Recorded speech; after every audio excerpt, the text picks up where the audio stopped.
Hello and welcome to another episode of Limited Experience.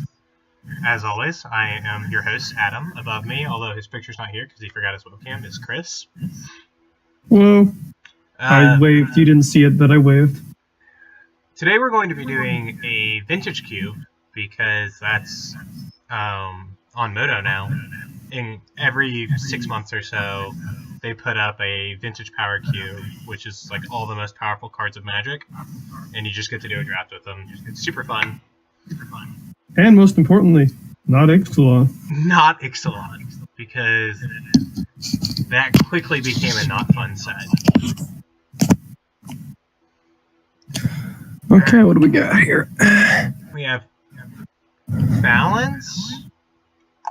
What all would I be happy taking? I'd be okay with Olivia Voldaren, Zarek, or Tamiyo, Ponder, or Ulamog. I think we'll all be viable choices here.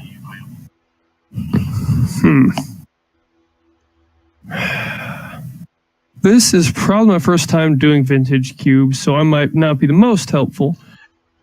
Everything is possible. There's Storm, there's big mana decks, all the Moxen are in it and all that. Mm-hmm. That being said, I kind of want to just take Big Daddy Ulamog and see what happens. Just do Ulamog big mana? Ulamog big mana. I mean, we have a Tooth and Nail in the pack, so theoretically that could come around. It could, no promises. Very, very bad promises, in fact. Alrighty. If we're going big mana, which isn't necessarily what we should do, Coalition Relic is fine. Crucible of Worlds is fine. Pentad Prism's good. And I mean, Noble Hierarchs are generally good. Noble Hierarch, and it's green, which is, generally speaking, the big mana color. Well, actually, usually the big mana color is colorless, because Mana Rocks. Vintage Cube has Soul Ring, Anthrian Dynamo, Grim Monolith, all that jazz.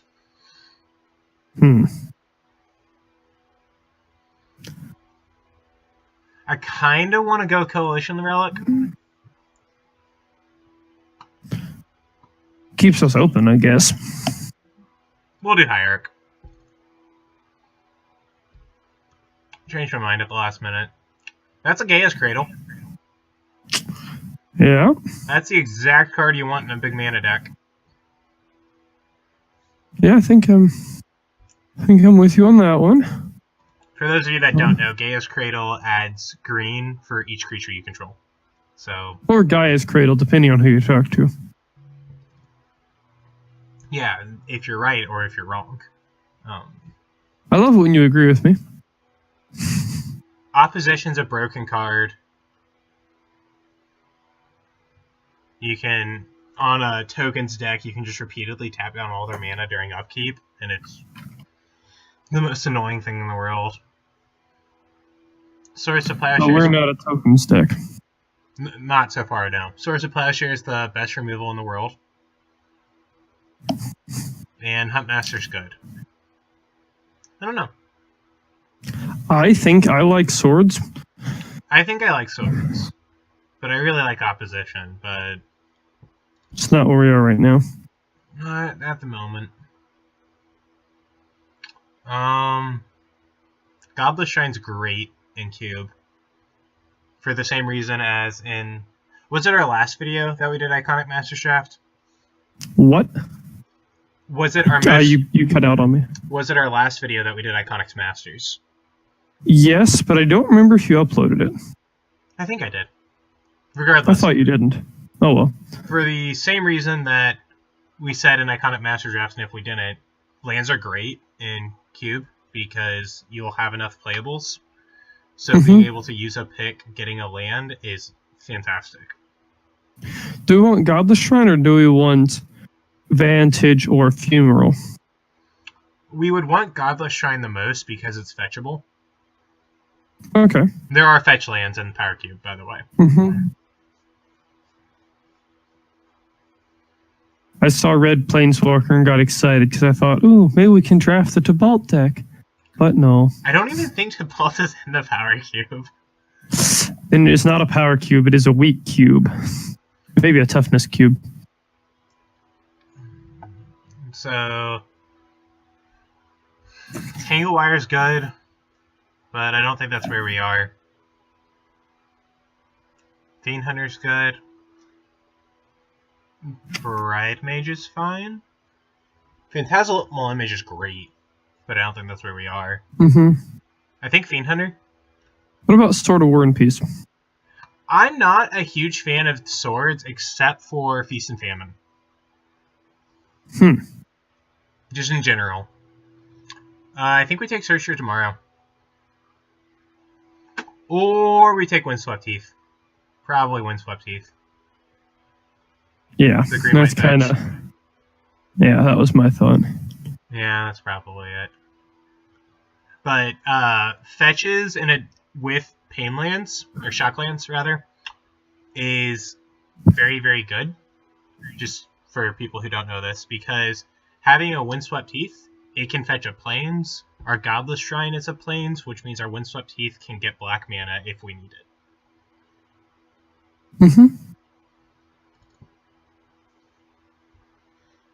That's a Progenitus. I don't think we're that big mana. Well, why not? I like Knight of the White Orchid. 2/2 first strike, he gets you a Plains if they have more lands than you. Knight's not bad, but he's certainly not Projo. He's not Projo, but we're not doing Projo unless we end up with Green Sun Zenith. Is probably the Genesis Wave. Well, either of... There are 8 cards in this pack, so maybe we'll get Forest Projo. So Tooth and Nail did come back around. We could also do Dragon Lord Dromoka. He's pretty good.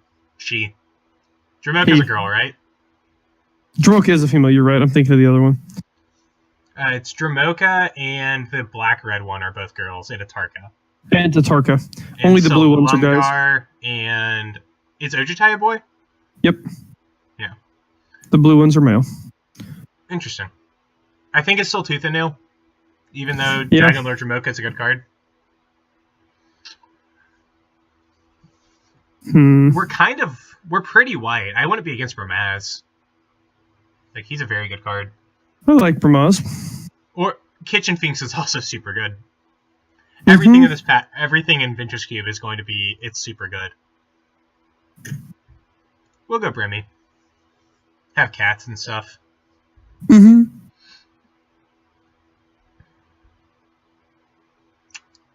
still can't believe they put a Danto Vanguard in the Power Cube. Like, I can understand they put Sorcerer's Spyglass in for Pithing Needle. We'll do Relic Warden. Probably. Which one is Relic Warden? He exiles an enchantment, and he works like Fiend Hunter. Okay. Yeah. I like Flicker Wisp. I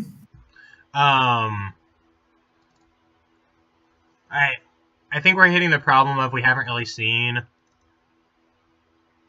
the cards to make our the ideal work of big mana, so we're just kind of green white good stuff right now. That's a little problematic. But they put in Sorcerer's Spyglass for Pithing Needle, and that makes sense to me because they're very similar cards. Pithing Needle. That's a Basalt Monolith. That is a Basalt Monolith. And a Green Sun Zenith. Well, we don't really have any, because Green Sun Zenith has to hit a green creature, and we don't really have any big green creatures to get right now.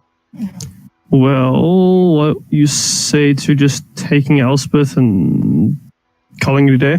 I was actually not, when you were pointing out Basalt Monolith, I was really looking at Elspeth instead. I knew you were. She's one of my favorite planeswalkers. But for what we're trying to do, I know a lot of people jerk it to Elspeth. It's not. I don't know if that's true or not, but not for me. I can name at least 2. So I don't think either of them watch this show.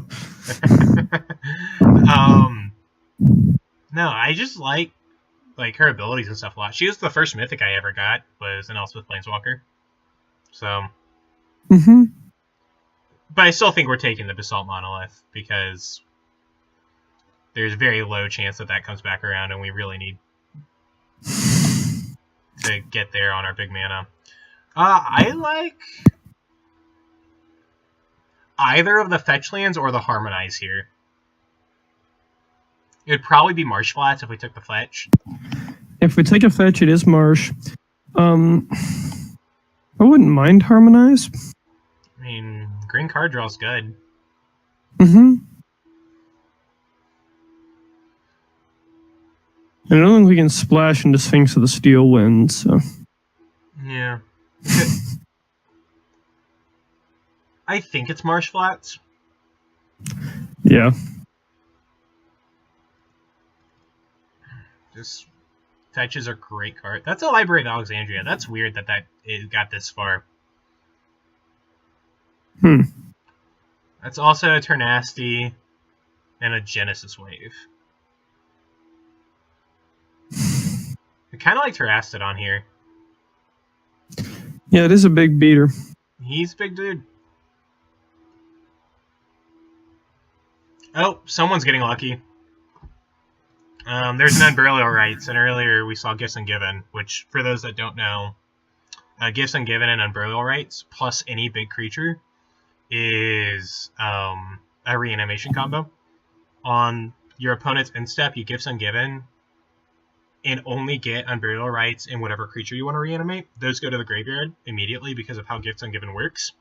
And then you flashback Unburial Rites on your turn, target the big creature, it enters the battlefield for 4 mana. And the only thing that combo requires is you have a big creature and you're playing blue and white, neither of which are very hard to do.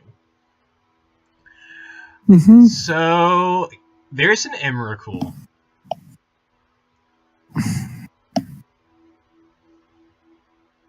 We're taking Emrakul, right? Yeah. I don't mind the Goyf. It's a fine card, but it's not But Emrakul. It's not Emrakul. Alright, so we definitely have the payoff. Now we need the enablers. Which is usually the opposite of the way you want to go. You usually want to find your enablers and then have payoff cards. I'm okay with an off-color Signet. Well, a half-colored Signet. What about Freyalise? I'm not sure. We do have Gaia's Cradle, so Mana Dorks are really helpful, actually. That's a good point. Yeah. I like that. It's probably wrong, but I like that. That is a Sword of Feast and Famine, which is the one that I would want, because it untaps your lands. What's the card on the bottom that I can't read? Pernicious Deed? Or Palancron? It was the first one. Yeah, the very bottom one. Like the last Yeah. one. Yeah, it's green, black, 1, pay X, destroy each thing that costs X or less. Artifact, creature, or enchantment. Yeah, but in most cases, that's going to be everything you care about. Planeswalker and land. As I said, in most cases, it's going... I think we're taking the sword. Because I like swords. Sun Titan would be fine. Like, I'm never against a Titan, but if we're going to get a Titan, I'd rather it be Primetime. I don't know that Primetime's that great in Limited. Of the Titans. He's the best Titan. He's the best, but I don't think he's the best in Limited. I'm pretty sure he is. Unless we've got a lot of cool lands to fetch, which right now we have a fair amount. But if we're already getting Primetime, we don't need that all fired much. I don't know what we take here. Maybe just Rexage? Rexage is just generally good. And I think we need more green to make it. That's a natural order. We're doing natural order because we can sacrifice Noble Hierarch and get Terastodon on turn 3. And that's just a super funny thing you can do. We did end up wheeling the Zenith, so I think it's fine to take that now. We have a couple good targets for it. And things you can do in decks like this is Gifts Ungiven came back, so I think we actually take Winter Orb here because we don't want anyone else to have it, even though we're not. We don't want anyone to ever have Winter Orb. It's just not fun. It is not a fun card. I kind of want to take... That's hard. Between Genesis Wave and the Looter Scooter. What are your thoughts? I think maybe the Wave? I think that's G-Wave.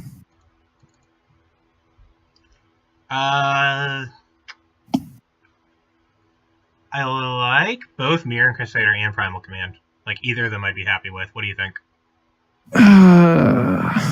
I'm so far with you on that one, which is not helpful at all. We'll do the command. I guess we'll take Necropotence. We don't care about anything in that pack or this one. But things you can do. You can pay something like 1 and a green and use Green Sun Zenith to get Noble Hierarch, and then pay 4 to sacrifice Noble Hierarch and get Terastodon, and put Terastodon into play for 6 mana. That's an Iona. That is... Is that the pick, though?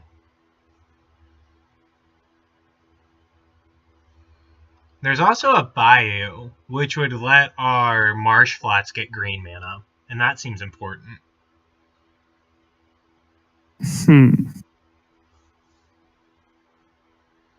I could also make a case for just Avacyn's Pilgrim, just another mana dork. Yeah. I don't think we need another payoff creature. We have 4 big creatures to put into play. And even if it's Iona.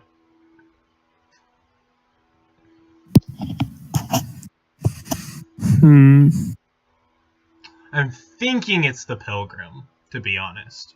Or, hear me out. We can get Kozilek and have the full 3. Well, we don't have original Ulamog. We have new Ulamog. No, but that's still Ulamog. I actually thought you were going to make an argument for... what's it called? Growing Rights of Itlimoc. That's Mirari's Wake. I think it's also the pick. I'm pretty sure we're taking Mirari's Wake. There's very few things that would make me take anything else in this kind of deck.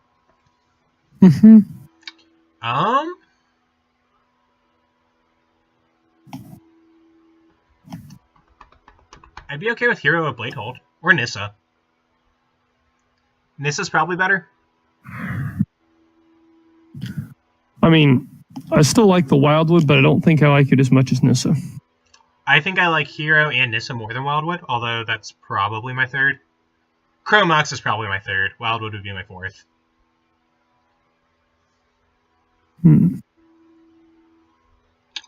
So do you think it's Hero or do you think it's Nissa? I think it's Nissa. Okay. I think I'm in agreement with you. Because with things like Mirari's Wake, and if we can get any of the other mana doublers...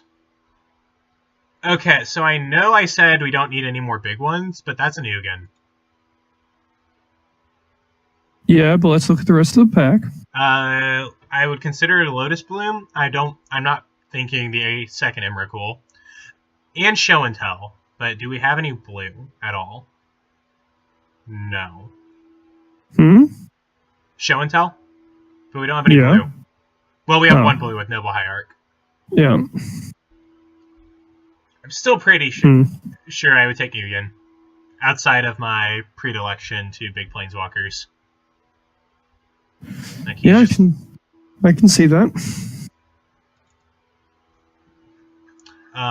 But with things like Mirari's Wake and other mana doublers, Nissa generates mana by untapping lands repeatedly.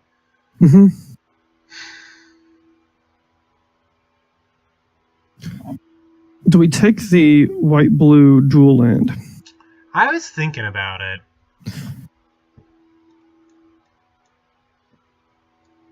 For now, we're going to put the... They're going to be in the deck, but just so we can see how many actual cards we have. Mhm. I think we take the Tundra. I think you're right. Although I really want to take the Wasteland. I understand you on that one, but... Because other people are going to have... We could do Nykthos would be good, and Archangel of Thune would be good. I think Nykthos. I think it's Nykthos also. Because we have a lot of colors. Untappers. And untappers, that's true too. I like just taking Temple Garden. Yeah, that was my pick too. Or the Elf. Temple Garden. You think so? Mm-hmm.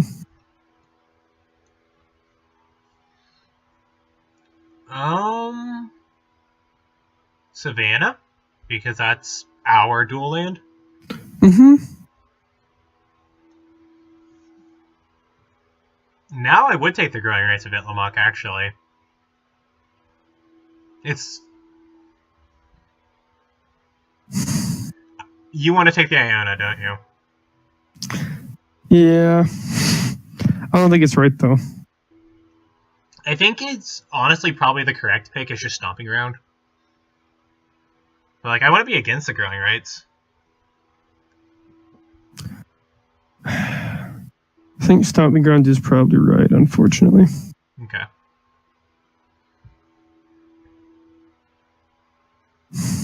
Mutable.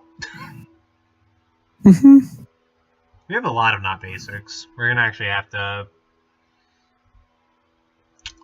Well, any of the 3 cards I said we would be happy with out of this pack, all 3 of them wield. I don't think we need Stirring Wildwood. I think we have enough lands. Never enough lands. Okay. I was not expecting you to actually follow my words. Okay, cool. I don't want Hero of Bladehold enough, and Chromox and Stirring Wildwood would be effectively the same.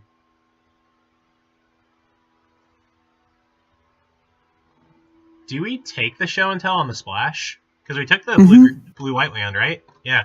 Mm-hmm. And we have Noble Hierarch. We have like 3 sources for it, or 4, because fetches.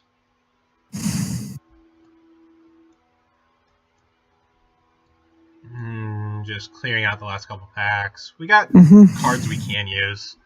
Very decent in the board. Alright, now we need to trim down about 3 cards, I'd say. 2? Soldier of the Pantheon's probably going to be one of them. Sounds about right. And then...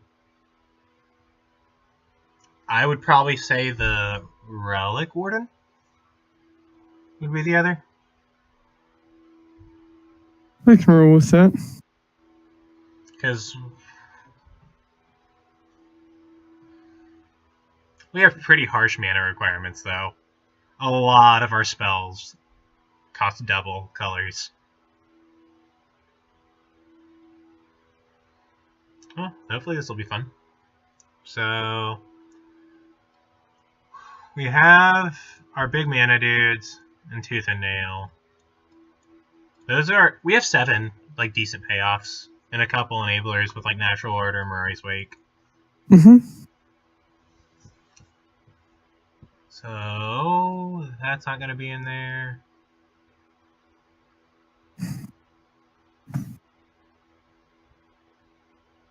I think all of these will be. Looks right from here. And then it would be like...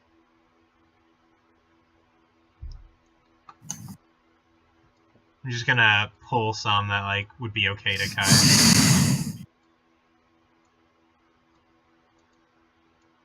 these 6 cards. 5 apparently. Did I miss one that I was gonna grab? Oh, it actually cut one already. So these 6: Student of Warfare, Soldier of the Pantheon, the Relic Warden, the Sword, actually. Although I think that's probably a keep. The Fiend Hunter, and the Flicker Wisp. Any of those I think would be fine to cut. And we need to do probably 2 of them.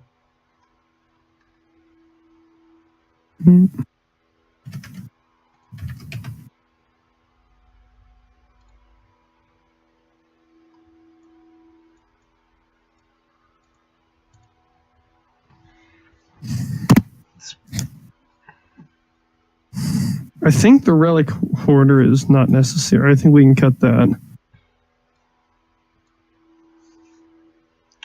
I think the other one's probably Flicker Wisp. That's just not what this deck wants to do.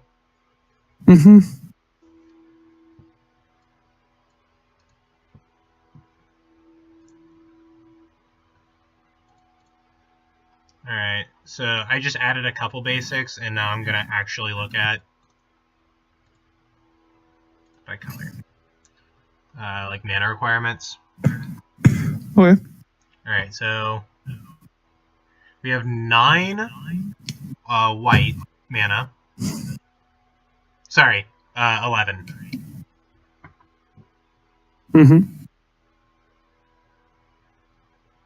And 21 green.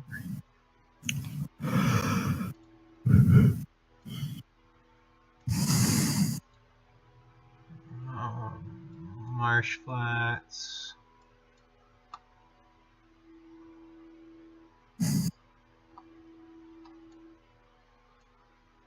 Oh, Stomping Grounds wasn't the one I thought it was.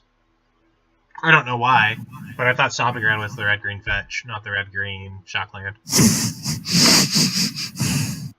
Yeah, I was kind of wondering why you took that. I don't think it's right to put it in their deck then. Unless, because we don't have any red we really want to splash. No. And a basic forest is probably just better. Maybe we turn the Stomping Ground into like one island. Just have another. Well, how many blue sources do we have right now? We have Noble Hierarch, the Tundra, Marsh Flask can fetch Tundra, and Windswept Heath can fetch Tundra. So we have 4. That's probably fine. Alright, so looking at all, I'm actually sorting out all the lands to, like, what their sources will be.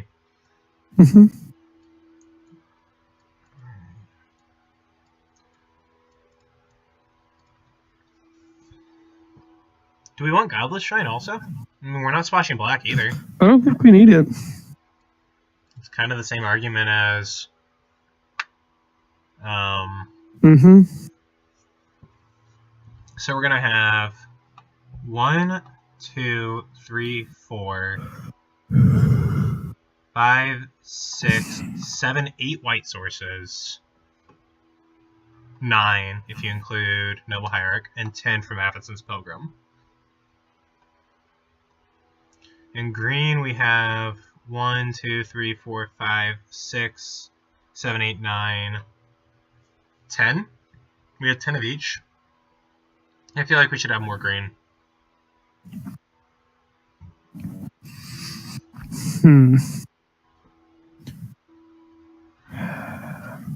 Maybe just... With those 2 fetch lands being cut, do we just add 1 more of each basic and have 11 and 11 sources? I feel like we should be slightly higher on green, but if our non-basic support can do it... Well, both of our fetch lands can get us any of our colors very easily.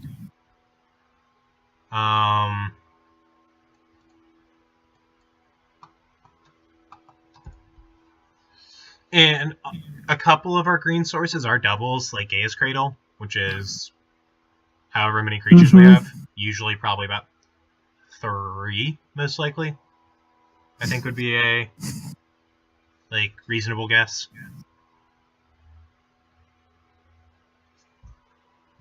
Mm-hmm. So are you thinking 12 and 10 then? That's not on our land count. That's on our sources. But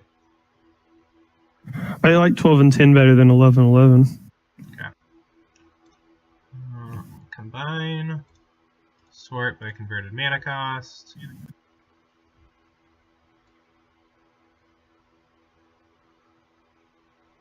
We have a couple small green creatures for natural order. We have Green Sun Zenith to get them also.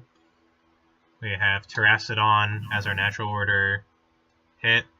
The only thing that worries me is that means natural order is effectively a dead card if we have Terracodon in our hand.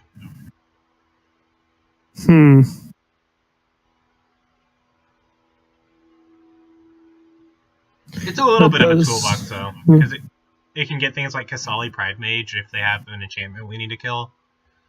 That's true. I like it enough to keep it in there, but that is just something to consider, is it could end up being just almost useless. Mm-hmm. Huh. I think we run this. I'm down. Alrighty. We'll see you all in round 1.